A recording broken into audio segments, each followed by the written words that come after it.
Hello and welcome to Let Me Talk to My Customer. I'm your host, Chad Counts, and this is my co-host, Richard Tyler. Rich, how are you doing today? Doing great. How are you, Chad? Excellent. Can't complain. Any plans for Halloween this weekend? Oh yeah, I got my costume all picked out. Oh man. Well, good for you. I'm glad one of us is participating.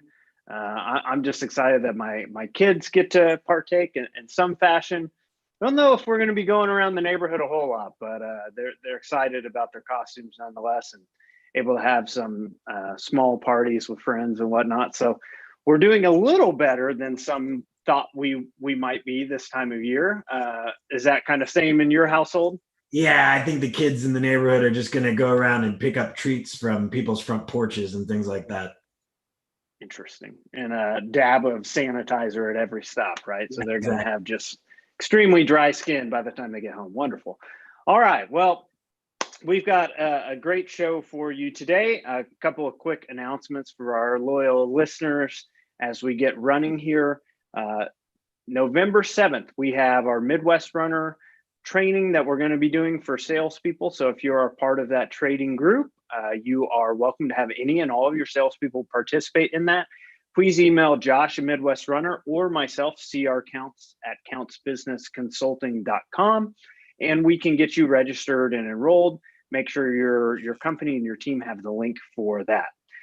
On November 12th is my ARA presentation. I would hope all of you owners and managers, if you are able, you have never had a opportunity to attend ARA for cheaper than what you're going to be able to this year. No flight, no hotel, just pure streaming content. So the 11th through the 13th is going to be the convention. So there's going to be a number of different presentations or events for you to be a part of.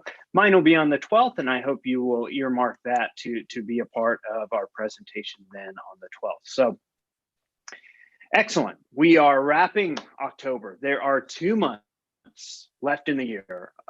Thankfully, 2020 is almost done.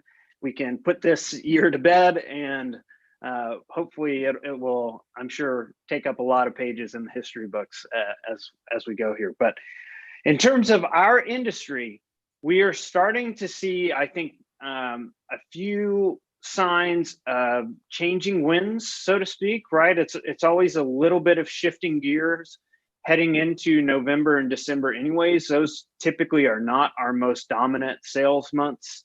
More holidays, more days off. And we're starting to see at least a flattening of searches and requests coming in, I believe, from this last month. I don't know if I can confidently say that the market is truly shifting or if we're just, seeing a shift in seasons more so. But Yeah. I feel pretty confident in saying we're not going to be seeing quite the intense levels of busyness that we were seeing in August and July and June and September that many of you have seen. So with that in mind, Rich and I are going to talk about a little bit of the mindset adjustment that we need to have. And we need to be coaching our sales teams to be thinking about and being ready to participate in. We're coming off of a season where it was all you could eat. It was almost gluttonous to be a salesperson, right? You could hit sales falling like you were in a boat and hitting water. You just find in sales left and right. Yeah. And now we're looking at a season where we're going to be shifting into the possibility that, hey, there's not just opportunity anywhere, right? We're going to have to start being more efficient. We're going to have to start being more opportunistic. And those are always good traits to have as a salesperson anyways. I think those could go overlooked during a period where everything is just running at top level and we are in high demand and there's limited part availability in other parts of the market. So that being said, that's really going to be our focus today is the opportunistic mindset or the opportunist mindset and how that's beneficial to us and maybe a little bit on how that changes how we're currently operating and what we should be doing as salespeople and as sales managers to coach our sales team in that direction. So with that, I'm going to bring Rich in and say, and give him the floor and talk about what he's seeing in terms of the teams he's working with and where he's going to be focusing on coaching them and being more opportunistic in this coming season, the coming months.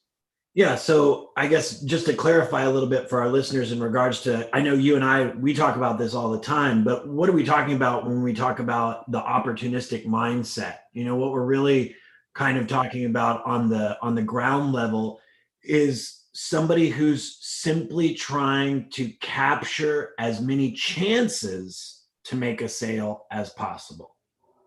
Right. And that could be even the same sale, right? It doesn't even have to be as many chances at one sales opportunity as possible, not just multiple opportunities, right? I think that's absolutely correct. Right. So kind of with that in mind, just thinking about like where are some of the areas where typically salespeople drop the ball, talking about the opportunities that they are capturing. I know that at the top of the list for all salespeople in regards to things they don't like doing is outbound calling and following up on open quotes that they have is one of those things that will allow them to be more opportunistic.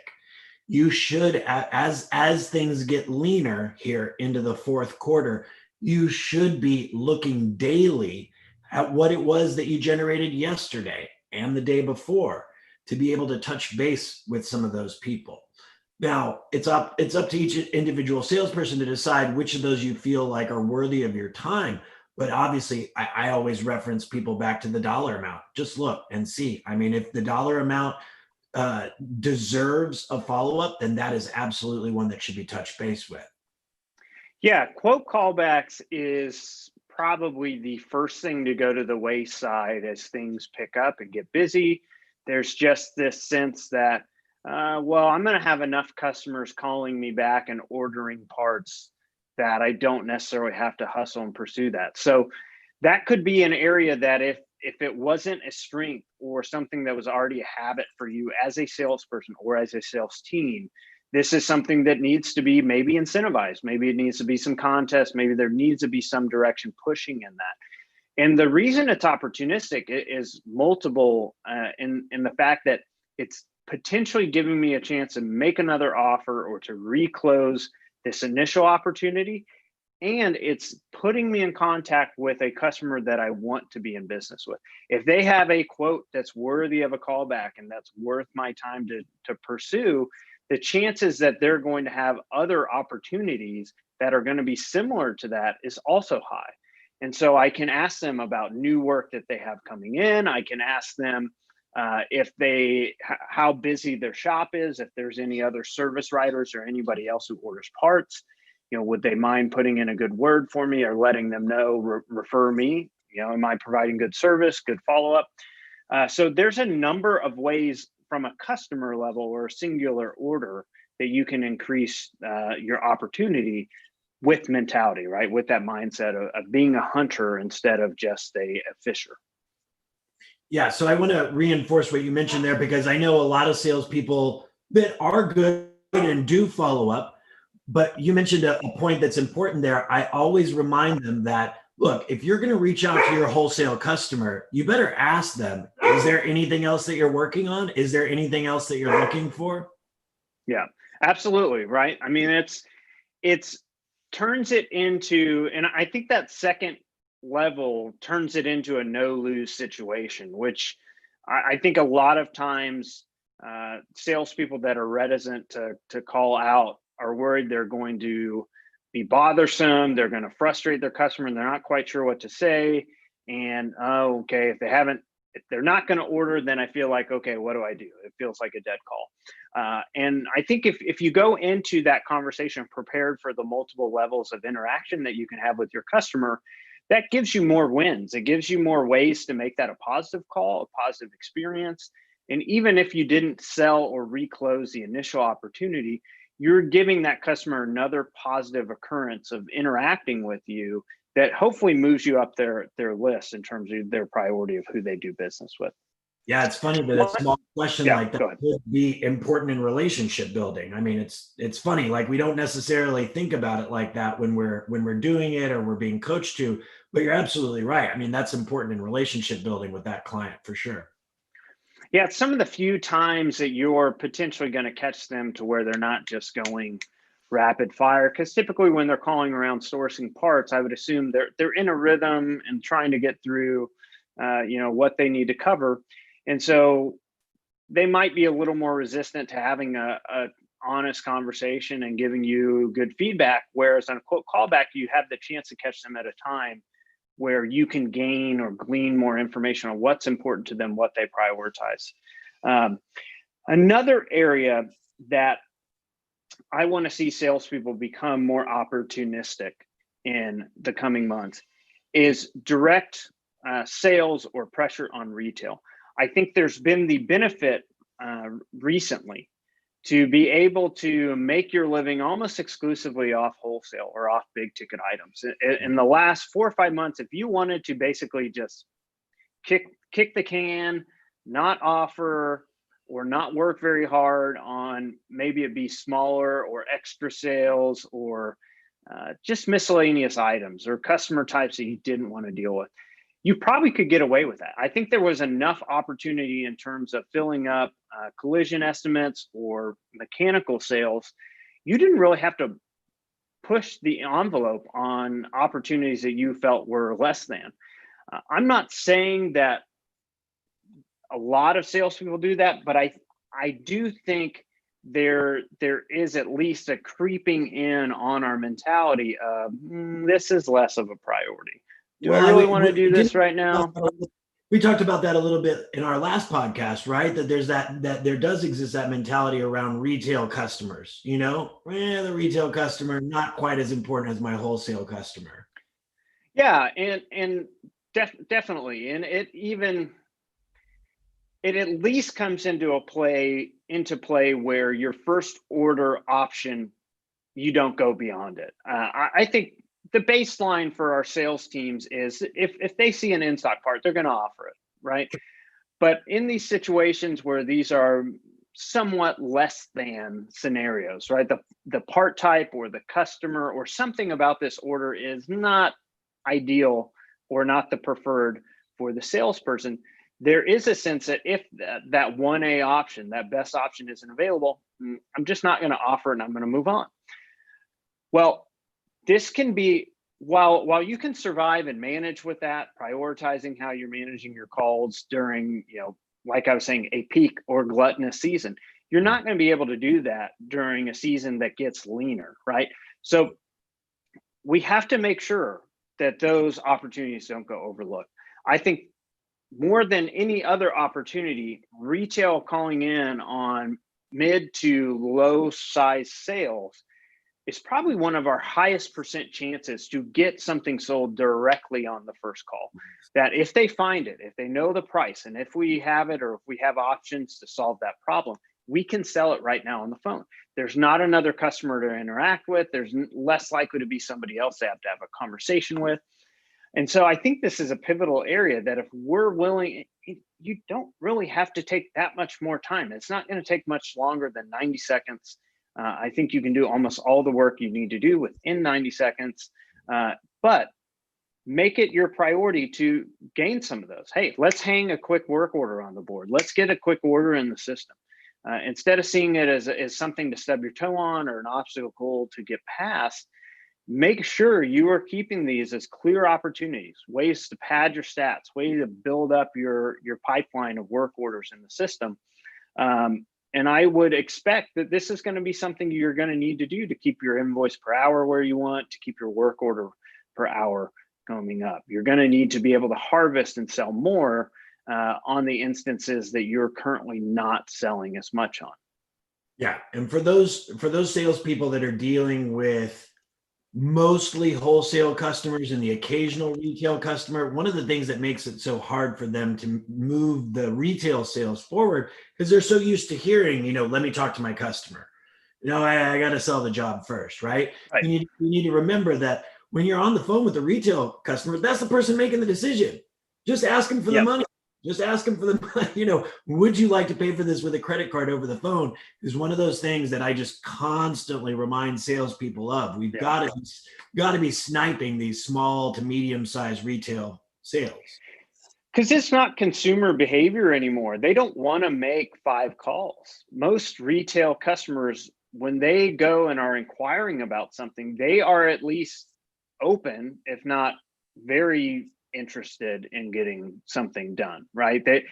That's why we go to Amazon. That's why we go to these sites. We might see multiple options, but once we engage somebody in an interaction, we want to get something done because we want to get about our business. We want to get back to our life at hand. So, so the overriding theme that we're talking about here going into these final 2 months is focusing on what you can control. You can control your effort in pursuit of existing opportunities coming your way. And you can maybe even change your mindset and work a little bit harder at the opportunities that are coming your way. As things shift, if they shift, you're not necessarily in control of how much volume or how many of those major components are going to be coming your way. But what you do control as a salesperson is your attitude and your mindset with how urgent and how consistent you are in your pursuit of those sales. If you've gotten lax in any of those areas, so you're not pursuing callbacks as often as you normally would have been, or you're not really working through more than your first option on retail sales, or you're not working past a quote on retail sales, now is the time to make sure you are pushing a little bit further, right? Mm-hmm. There's likely that whatever coming your way is in flux, right? Or potential to slow down. And I always look at it this way too. There are holidays coming at the end of each of these months. I want to be well ahead of my sales goal. I want to be well ahead of my pace because we all know how that goes. On each side of holidays, on each side of that stuff, there tends to be some pausing and some slowing down. So even more so, I want to get out of the gates on fire in November. I want to get out of the gates in December on fire. I want to make sure that I am getting while the getting is good. I don't want to leave things to wait. I don't want to leave things to chance. I want to see things through as far as possible. And even to the extent on customer relationships, I want to make sure if I can expand opportunity, following up, asking what else do they need on the vehicle? What else is going on the repair? Is there anything else they're working on? Are there any other service writers they could refer me to? Now is the time to start pushing back in on the customer side and trying to create more room and more opportunity for you to serve your customer. Okay. So Rich, anything else to add on this front? I think we gave some pretty sharp and clear areas to focus on for our sales teams going forward to close out the year.